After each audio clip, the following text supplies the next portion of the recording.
Alright, so it's been about a week since we did all of the gravel mulching on the end, and it's been raining for at least several days of that, which means the stone dust is off.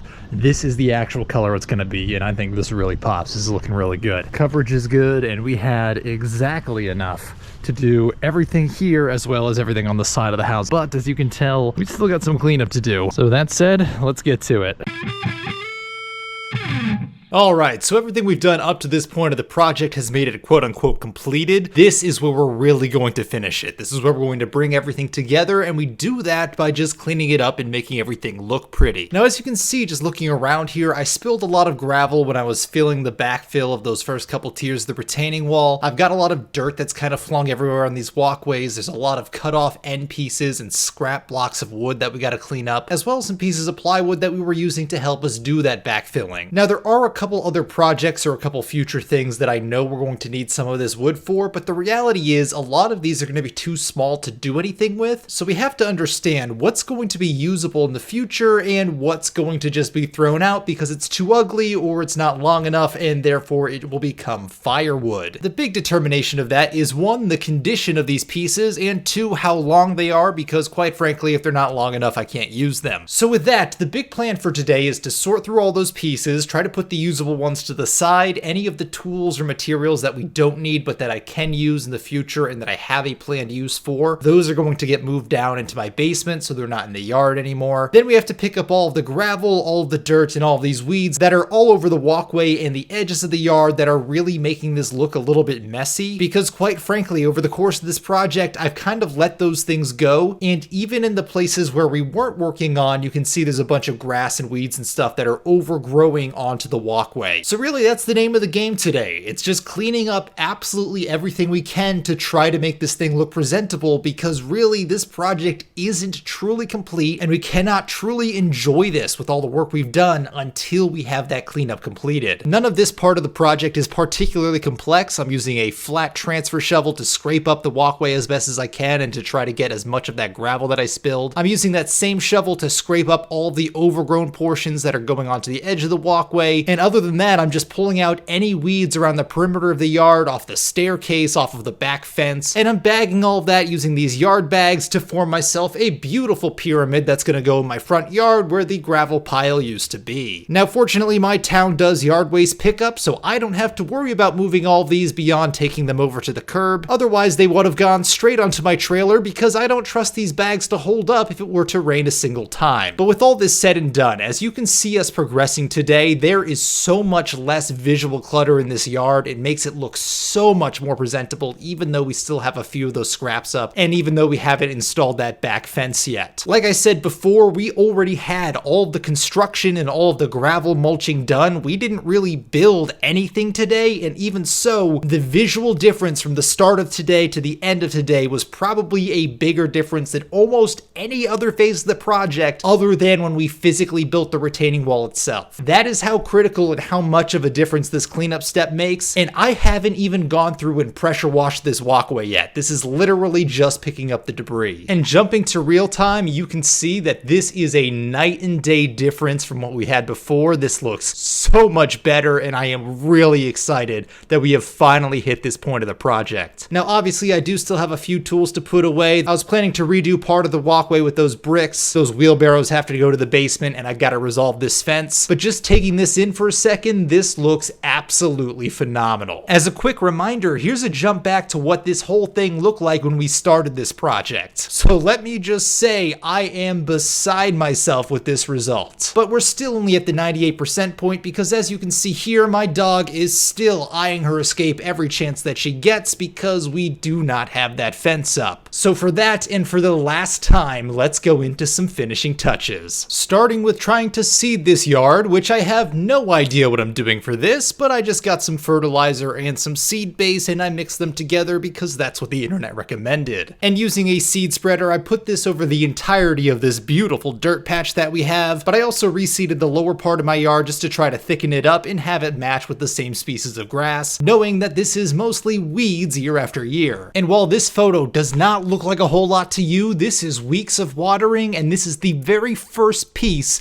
of the first blade of grass on this entire dirt dirt patch. Holla frickin' Luya. Next thing on the list is the terrible looking blockers that I set up to try to keep my dogs in the yard that are located here and here and here. We want to make those look a lot nicer today, and oh, would you look at that, we still have wood left over. Is that a coincidence? I think not. Now we're going to start in this lower corner because that seems to be the best way that the dogs get out because it's the easiest to access, and they also have to jump down about a roughly 5 or 6 foot wall on the other side, so I am worried they're going to get hurt because my dogs are getting older. Now beyond just looking ugly, that piece of plywood that I had stuck up there before was also constantly catching wind every time that it got stormy around here and always got blown over. And as I've discovered there, just like everywhere else in this project, it is a bunch of rock ledge below that corner, which means I can't really drive a post or a stake or anything into the ground to really get a good anchor point. For that reason, I'm using 6x6s to make a blocker for that entire section with the hopes that it will be way too heavy to blow over and also too heavy for my dogs to try to push over on their own. I did order matching stain for both this and the new fence that I'm going to be putting up. It wasn't ready yet, despite being on order for almost a month and a half at this point, which was absolutely absurd. But in the meantime, we can at least get this thing built and ready so that it's ready to go when the stain arrives. Just like on the retaining wall posts, I also cut the 1-inch chamfer on the top edges of these boards because I think that looks a lot nicer. And I didn't make these things perfectly level and lined up because quite frankly, where it's going is not level either. That old stone retaining wall does have a little bit of a slope to it, as does the ground below it, because like I said, it is rock ledge. Honestly, this section wasn't even measurements for the most part. It was like line it up, mark it, and cut it. Then to attach these pieces together, I still had the 10-inch lag screws left over from building the rest of this retaining wall, and I had to sink the heads in far enough that it wouldn't interfere with the next pieces as I built this thing out. Basically, I just fastened this together like the retaining wall, except sideways and smaller and a lot heavier to carry because this wasn't anchored to the ground yet. The next problem to solve is what to do with this old crappy white fence, because this was clearly just a placeholder in what I could afford at the time, and I do not think it is up to the standard and doesn't match the new retaining wall. Now fortunately, it does seem to match these two sections of fence that are white behind the yard, and I do have 2 holes to fill, so it looks like as I put the new fence in, I will be chopping this up and using it to block those sections. Also, I realized I was running out of 6x6s, so I kind of needed something else to fill those gaps, so I might have created this problem for myself. But moving on. First, we had to get the new section of fence, which was only slightly way larger than my trailer. Only sticks out a foot on each side with spiked ends.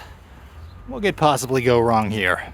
But after an unspecified number of casualties, I had the new pieces of fence home, we finally had good weather, and we had the stain finally delivered from the store. I started by hitting this thing with an orbital sander. I did not sand my last fence, and that was something I regretted every single time that I looked at it. And I wasn't trying to get this thing perfect, I was just hitting it with like an 80 grit to take away a bunch of the big, burly, gnarly sections, because quite frankly, all of those will show through the stain or the paint, and it will not look good, which is a mistake I definitely made the last time I put a fence up here. Once both sides were sanded, I put a bunch of cardboard both below and between this fence and the house to try to mask off the area, and began applying the stain that had a ridiculously long wait time. As you can see, I'm applying it with the roller here. I think the roller presses it in a little bit better so it lasts longer. On the retaining wall itself, I used the spray gun just because I had so much area, but this is also visible from the street. So not only do I want this to look good, I want it to last as long as possible because this does contribute directly to the curb appeal of the house. That said, these wood pickets do have some flex to them, which created an issue I was not expecting. There is just enough angle from the gaps between these pickets that you can see the side of the pickets, which the stain did not get to. I've done a video, which I'll link in the description below, which goes over how to take care of those areas, but basically I'm using a spray bottle with the stain in it that's diluted. I'm flexing this as much as I can, and then I'm spraying within that gap and then rolling out the excess. Had I known that was an issue beforehand, I would have done it before staining the front of this because I'm worried about the overspray creating dark spots, but it is what it is, and fortunately I made it as good as it could be at this point. But you should certainly take note that I did not leave it against the side of the house for that portion because I don't want it to stain the siding, even though I do intend to redo it in the future. The risk there is just too high. It will go through those gaps because as you can see, light is clearly visible through them. That said, I was now ready to move on to the back side of this fence. I just propped it up against a scrap piece of wood. It did give me access to the full back side, but I did have it lifted up to get those bottom pieces. Otherwise, I probably could have done that at a later date, but I wanted the color to be as consistent as possible, which meant doing as much as I could on this first day. day. I also stained the dog blocker that I had made out of those 6x6s, as well as a few other trim pieces just in case I needed them in the future. Finally, I went back to my wood pile. I tried to clean it up as best as I could with a brush, and I picked out the prettiest two, which would become our fence posts, and made sure those were stained as well. Before doing that, I also cut the chamfer in the top because, like I said, that makes it look nice and pretty and finished, and overall, these things were really starting to clean up. Getting all the staining done was a very full day, but because I had those extra pieces that I also got, that meant I shouldn't have to do any other staining unless there was some touch-up from anything I chipped. Which means as far as this project is concerned, we're hopefully done with the spray gun and the rollers for the remainder of this project. And jumping to the next day now, you can probably tell that it rained overnight, and the forecast said that there was a cold snap coming through, which means there's probably not going to be any good time to work on this after this day. So doing as much as I can, I got that dog blocker in place, and then I started digging the holes for those fence posts, and fortunately none of the stain on this really got washed out, which is something I was concerned about with the rain that we had. But this was getting down to the 11th hour, the days were getting shorter, and the days were getting much colder, so if I didn't finish these fence posts today, there was a very real chance I would not be able to do them into the spring, which also means my dogs would have a chance to escape for the entire winter. Putting in the fence posts is pretty easy. You want a cylindrical hole. Assuming your post is 8 feet, you have to have it at least 2 feet deep, so you have 6 feet above ground. So I was digging to that mark until once again I hit rock ledge. Now because that happened, I just had to make sure that these two posts were the same height. I didn't want one to be way taller than the other. That would look so weird. So if nothing else, just either cut these to the same length or dig the hole to the same depth, but whatever you do, make sure they match. Because we were also supposed to get some significant winds over the next couple days, I didn't trust these things to just freestand on their own. So I added a couple of cross rails using scrap boards to support them not only against each other, but also against the house so that they couldn't move. Basically, this jammed it between the house and that stone retaining wall, and once I was confident that these were stable, I added the water to the concrete mix that I used to fill the remainder of those holes. Especially with the really low temps we were having, that could potentially take a few days to completely solidify. I could not risk having these posts move at any point during that time frame. A couple of final notes is I put 2 screws per post per board, which is going to prevent this from rotating. The other benefit of putting the boards across is it makes sure that these surfaces are lined up, so that way when you put the fence, it's going to sit flat. And finally, to make sure these two were level, I put a board across the very top of both, and then I put a level against that board. And let me just say that these two are pretty much perfectly placed. But those are my quick tips, and my final one would be to do this earlier in the summer and preferably not in the dark. And jumping back in after a 1-week work trip, the temperatures were cold enough to freeze everything, but my fence was still standing, so at least that was a good sign. And ladies and gentlemen, this is it. This is the literal last thing that we have to do to complete this project, is put up this section of fence. Now the 8-foot wide section of fence is actually wider than the gap between the side of my garage and this stone retaining wall. And beyond that, we want to put a gate here, otherwise there's literally no way to access my backyard, which means I wouldn't ever be able to bring the lawnmower back here. So this is actually fairly simple. I took out the cross braces that were used when this was drying. I then measured the length of the stationary piece that's going to go around those 2 posts, used my circular saw to cut to the nearest picket line, and then touched up that exposed edge using a brush with the stain. I also noticed a couple other small areas that needed minor touch up. I took care of those at the same time, and then it was just a matter of putting this thing up on the post and installing the hinges for the gate. Now, I personally don't like the fence to be directly against the ground. I don't think that looks great, and I don't know if this was actually properly pressure treated, but I can't have it too high up or else my dogs might dig under it, or like I've had a previous issue with, there might be something like, I don't know, a skunk that finds its way into my backyard. So I settled on leaving this about 3 inches off the ground, which as it just so turns out was the exact width of the toe of my boot. And for those of you who haven't figured it out yet, no, I didn't actually measure. I just put it on the toe of my boot, and that was my spacer. Finally, I installed the hinges not only on the swinging portion, but also on the stationary portion of this to make my gate. But of course, it wouldn't really be a gate if it couldn't also stay closed. For that reason, I'm setting up the latch on this piece of 2x2 that I stained that's going to go against the siding of my house. This is exactly how I had it set up before, except for now it's a different color and much higher quality. The 2x2 stopper was just placed where this would line up straight when it was closed. Then I put the latch on the swinging portion, closed it all the way, and after that installed the catch on that post. Personally, I think doing it this way is a heck of a lot easier than installing them separately and then trying to line up the whole board. I just never think that works out properly. But if that's how you feel like doing it on your own project, by all means go for it, but just know that I told you so. But with this final latch installed and with this fence officially screwed to the post, that means this project is officially at a closure. This thing is operating butter smooth. It looks looks absolutely great from the outside, and I think it looks so much better than that old crappy one we had up. And just like that, the entire yard renovation is complete. I want to thank you all so much for watching on this 4-year journey to get this project completed, and I'll see you next time when we're finally able to work